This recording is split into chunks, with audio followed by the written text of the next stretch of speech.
I walked into the house. The floor creaked and I barely recognized it. The stairs were right in front of the door and I went up. The drywall was gone and there was a tree growing through the frame. I looked down the trunk and into the basement as I rose to the top floor.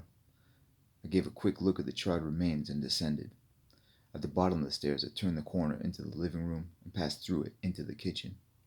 There were people I didn't recognize standing and talking. I didn't hear anything they said as I looked at the wall where the stove had been. It was black charcoal now. I took a deep breath and tasted the smoke of my burnt home. The only true home I'd ever known. The first 22 years of my life, I had slept, ate, and played within these walls that no longer looked the same and stood slanted, struggling to hold on.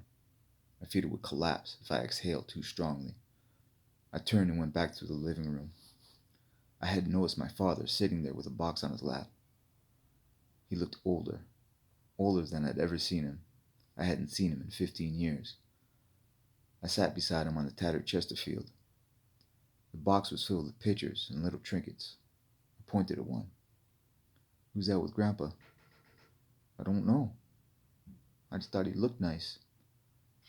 The man in the picture beside my grandfather had a big floppy hat, drooping mustache, and oversized sunglasses. I started to laugh. Dad started to laugh. We laugh like sad people do when they know they're sad and they should be sad, but they really don't want to be sad. We looked at each other and smiled as our bodies shook the house. I could see tears trickling down his face and knew they matched the ones I felt dripping down my cheeks and dripping onto the back of my hand. I put my arm around him and remembered the last words we spoke to each other.